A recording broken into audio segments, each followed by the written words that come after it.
Welcome to our channel. Today we how to enable DaVinci Resolve remote grading with studio collaboration, detailed guide step by step clearly. Open DaVinci Resolve on your primary workstation. Make sure you have DaVinci Resolve Studio installed. Navigate to the Preferences menu located in the DaVinci Resolve menu bar. In the Preferences window, select the Collaboration tab. Check the box next to Enable Collaboration. Click Save to apply your changes.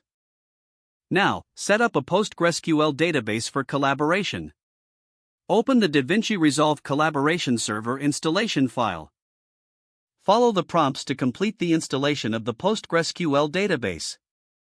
Once installed, launch the PostgreSQL database service.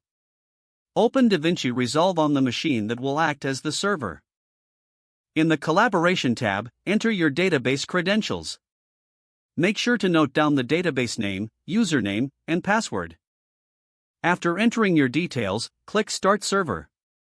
Now switch to the client workstation. Open DaVinci Resolve on the client machine. Go to the Preferences menu again and select the Collaboration tab. Here, enter the same database credentials you used earlier. Once entered, click on Join Server. Next, create or open a project in DaVinci Resolve. With the project open, navigate to the Remote Grading settings. Enable remote grading by checking the appropriate box. Now you can start working collaboratively. Make sure all participants are aware of the project settings. Monitor the progress and make adjustments as needed. Always save your work frequently to avoid loss. And that's how you enable DaVinci Resolve remote grading with studio collaboration.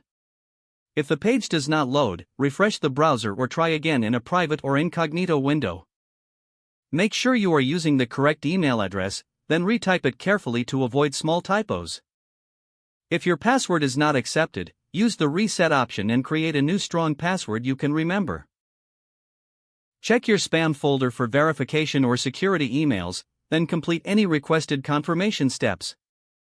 Don't forget to like this video and subscribe to our channel for more step-by-step tech guides.